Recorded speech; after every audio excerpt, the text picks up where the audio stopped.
வணக்கம். உங்கள் லெஜண்ட் சரோனாவில் அக்ஷய திருதியை முன்னிட்டு தங்க நகைகளுக்கு பவுனுக்கு ரூபாய் 2000 தள்ளுபடி. ஏப்ரல் 22 முதல் மே 4 வரை ரூபாய் 2000 தள்ளுபடி. அக்ஷய திருதியை பொன்னாளில் மேலும் மேலும் பொன் சேர்ந்திட வாழ்த்துகிறோம். உலகின் மிகப்பெரிய single display jewellery The Legend New Saravana Stores பிரம்மாண்டமாய் பாடி. மாண்புமிகு பேரவைத் தலைவர் அவர்களே, தங்களுக்கும் பேரவையில் இருக்கின்ற அத்தனை பேருக்கும் என்னுடைய வணக்கத்தை சொல்லி, இன்று காவல்துறை மானிய கோரிக்கையின் போது முன்வரிசை தலைவர்கள் எல்லாம் பேசியிருக்கிறார்கள். அவர்களுடைய கருத்துக்களை திரும்பவும் இங்கு நான் கூறி இந்த அவையினுடைய நேரத்தை வீணாக்க விரும்பவில்லை. அவர்களுடைய பல்வேறு கருத்துக்களை நானும் இங்கு வலியுறுத்துகிறேன். காவல்துறை தொடர்பான விஷயங்களுக்கு போவதற்கு முன்பாக, தமிழகத்திற்கும் இலங்கைக்குமான தொடர்பு என்பது மிக ஆழமானது, உணர்வு பூர்வமானது. இங்கு கூட பல கட்சியினுடைய தலைவர்கள் எல்லாம் இலங்கை தமிழ் மக்களுடைய, குறிப்பாக இந்தியாவில் வாழ்ந்து கொண்டிருக்கக்கூடிய இலங்கை தமிழர் நலன் தொடர்பாக பல்வேறு கோரிக்கைகளை வைக்கிறார்கள், பல்வேறு ஆலோசனைகளை கூறுகிறார்கள். குறிப்பாக தமிழகத்தில் அகதிகளாக வாழ்ந்து கொண்டிருக்கக்கூடிய தமிழ் மக்களுடைய நலனை நாம் பாதுகாக்கின்ற விதத்திலே ஒரு தொலைநோக்கு பார்வை எடுக்கக்கூடிய திட்டங்களை நாம் யோசிக்க வேண்டும். சிங்கள தீவினுக்கோர் பாலம் அமைப்போம் என்கின்ற கனவு இன்னும் நிலுவையில் இருக்கிறது. இது சாத்தியமா என்றால் மிக நிச்சயமாக சாத்தியம். ஏனென்றால் சாலை இணைப்பின் வாயிலாக, அதுவும் குறிப்பாக தனுஷ்கோடி தலைமன்னார் சாலை இணைப்பு என்பது சாத்தியம்தான். இந்த சாலை இணைப்பின் வாயிலாக நாம் இங்கிருக்கின்ற மக்கள் குடியுரிமை கொடுக்க வேண்டும் எனவும் சில நேரங்களில் இங்கிருக்கக்கூடிய தலைவர்கள் பேசுகிறார்கள். இலங்கையினுடைய அகதி மக்களுக்கு இந்திய குடியுரிமை வழங்க வேண்டும் என்பது பல்வேறு ஸ்டேக் ஹோல்டர்ஸோட சம்பந்தப்பட்ட விஷயம்.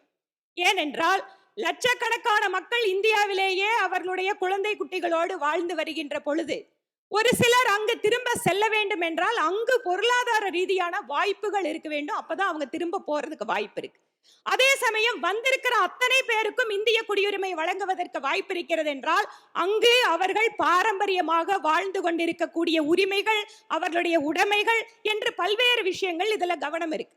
ஆக மறைமுகமாக அங்கு நாம் பொருளாதார ரீதியான வாய்ப்புகளை உருவாக்க வேண்டும் என்றால் இந்த சாலை இணைப்பு என்பதை சாத்தியப்படுத்த மாநில அரசு இதற்கான முயற்சிகளை முன்னெடுக்க வேண்டும் என்பது பாரதிய ஜனதா கட்சியினுடைய கோரிக்கை. இதன் வாயிலாக குடியுரிமை தொடர்பாகவும் அந்த நாட்டில் அங்கிருக்கக்கூடிய தமிழ் மக்கள் சம மரியாதையோடு வாழ்வதற்கான சூழலை ஆக்கப்பூர்வமாக நம்மால் அங்கு ஏற்படுத்த முடியும் என்பது எங்களுடைய நம்பிக்கை. மாண்புமிகு பேரவைத் தலைவர் அவர்களே, காவல்துறை மானிய கோரிக்கையின் போது நான் ஏற்கனவே குறிப்பிட்டது போல பெண்களுக்கு எதிரான குற்றங்கள், குறிப்பாக மாண்புமிகு பேரவைத் தலைவர் அவர்களே, இந்தியாவில் இருக்கக்கூடிய மற்ற மாநிலங்களில் இருக்கக்கூடிய மக்களை விட தமிழ்நாட்டில் இருக்கக்கூடிய மக்கள் அமைதியாகவும் சுதந்திரமாகவும் இருக்கிறார்கள். இன்றைக்கு பல வட மாநிலங்களில் சென்றால் என்ன நடக்கிறது என்பது நம்முடைய மாண்புமிகு சட்டமன்ற உறுப்பினருக்கு நன்றாக தெரியும். இன்றைக்கு இந்தியாவிலேயே ஒரு சுதந்திரமான மக்கள் நடமாடுகிற மாநிலம் தமிழ் மாநிலம். மாண்புமிகு பேரவைத் தலைவர் அவர்களே, மாண்புமிகு சட்டத்துறை அமைச்சருடைய கருத்தை நான் ஆமோதிக்கிறேன், மகிழ்ச்சியோடு ஆமோதிக்கிறேன். ஆனால் தமிழகம் எப்படிப்பட்ட மாநிலம்? மற்ற வட இந்திய மாநிலங்களோடு நாம் ஒப்பீடு செய்யவே கூடாது. அதாவது பெண்களுக்கு பாதுகாப்பு இல்லை என்ற அந்த அம்மா சொல்கிறாங்க. அதுவும் வாரணாசியில் மே 6ஆம் நாள் 23 பேர் சேர்ந்து ஒரு பெண்ணை கற்பழிச்சிருக்காங்க. 23 பேர். எந்த ஊரில்? வாரணாசியில். பிரதமர் அவர்கள் உத்தரவிட்டிருக்கார் நடவடிக்கை எடுக்கணும்னு. ஆகையினால எங்கேயும் எல்லா இடங்களிலும் மொத்த பேரும் நல்லவனாக இருக்க மாட்டான், எங்கேயோ ஒரு 2 கெட்டவனாக இருப்பான். அந்த கெட்டவன் எங்கள் ஆட்சியில் தான் இல்லை, உங்கள் ஆட்சியில் இல்லை, எந்த ஆட்சியும் இருக்குது. அதுக்கு நடவடிக்கை எடுத்தாங்களான்னு தான் பார்க்கணும் நீங்கள். ஆனால் அது எடுத்துக்காங்களான்னா எடுத்துருக்குறாங்க.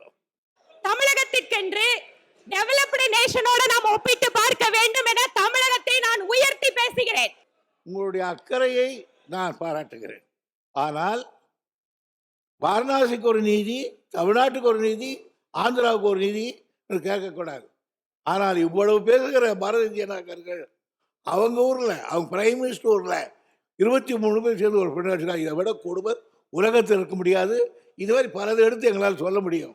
ஆகையினால் அவற்றையெல்லாம் அடங்குகிற ஆட்சி திறமை உண்டா இல்லையான்னா திறமை உண்டு என்பதை எங்கள் தளபதியினுடைய ஆட்சியை நிரூபித்துக் கொண்டுதான் இருக்கிறார். மாண்புமிகு சமூக நலத்துறை அமைச்சர். மாண்புமிகு பேரவைத் தலைவர் அவர்களே, மாண்புமிகு உறுப்பினர்கள் கூறுவது போல தமிழ்நாடு பெண்களுக்கு பாதுகாப்பு வழங்குவதில் முதலிடம் தான் இருக்கிறது என்பதை நான் உறுதியாக குறிக்கொள்ள விரும்புகிறேன். நம்ம தான் எல்லாத்துக்கும் லீடிங் ஸ்டேட்டு. உலக அளவிலே நம்ம அவ்வளோ பாதுகாப்பு வழங்கி வருகிறோம். குறிப்பாக விழிப்புணர்வு ஊட்டுவதன் மூலம் சமூகத்திற்காக பயந்து அந்த குற்ற செயல் நிலையில் நடைபெறும் போது புகார் தர மறுத்த நிலை எல்லாரும் அறிவீர்கள். உங்களுடைய இளமை பருவத்திலிருந்து தமிழகத்தில் அந்த நிலை இன்னைக்கு மாறி இருக்குது. என்ன குற்றம் செயல்னாலும் பெண்களும் குழந்தைகளும் புகார் தர முன் வருகிறார். உடனடியாக காவல்துறை அத்தனைக்கும் நடவடிக்கை எடுத்து வருகிறது. குறிப்பாக 2022 அந்த குற்ற ஆவண காப்பகத்தின் மூலம் பார்த்தீங்கன்னா பெண்களுக்கு எதிரான பாலியல் வன்கொடுமையில் தேசிய சராசரி 4.7%. ஆனால் தமிழ்நாடு 1.1 குற்ற நிகழ்வு.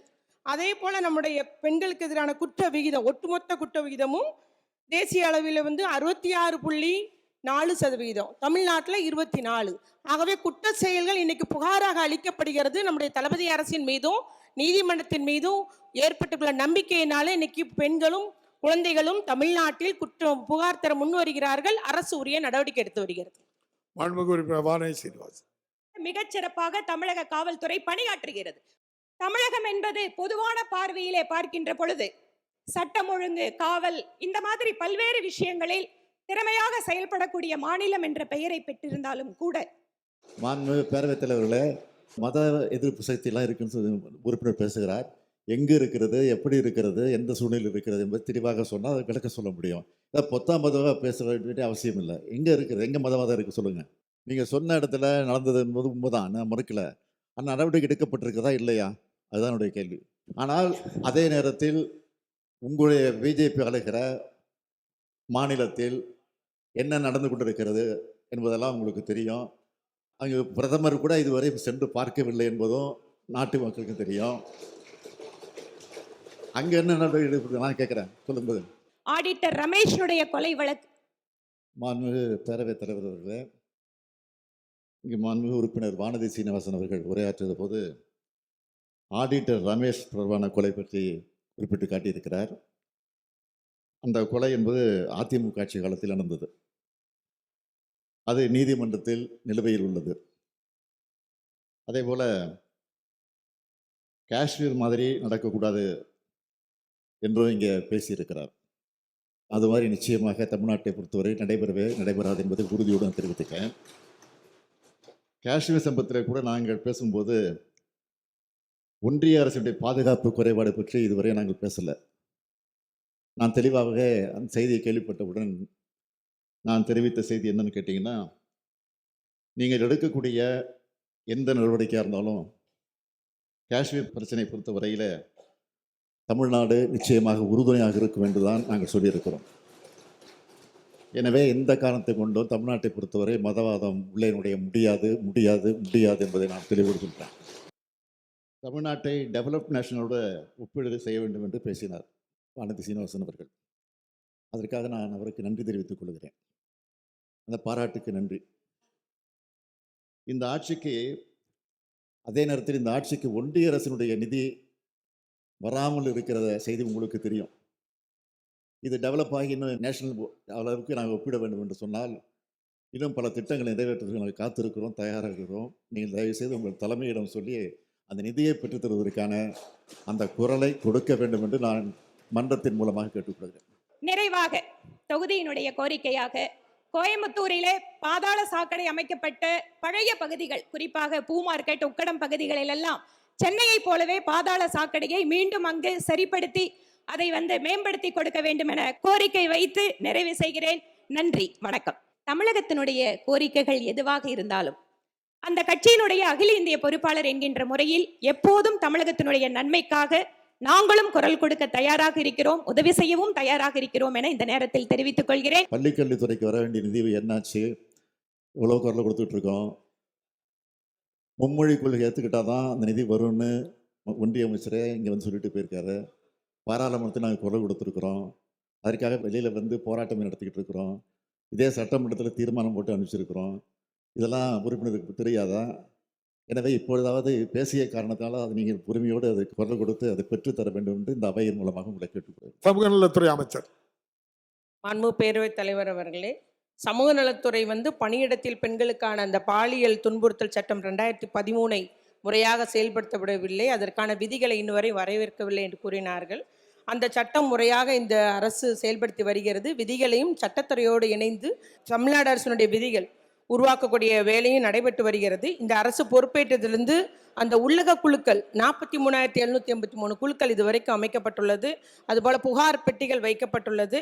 அதே போல் நம்முடைய உள்ளக குழுக்களை கண்காணிக்க ஒரு வெப்சைட்டும் இந்த அரசு கண்காணித்து அந்த குழுக்களை கண்காணித்து வருகிறது. தொடர் நிகழ்விலே நம்ம அரசு ஈடுபட்டு வருகிறது. அவர்கள் புகார் கொடுப்பதற்கும் அந்த பணியாளர்களுக்கு விழிப்புணர்வை நாங்கள் ஏற்படுத்தி வருகிறோம்.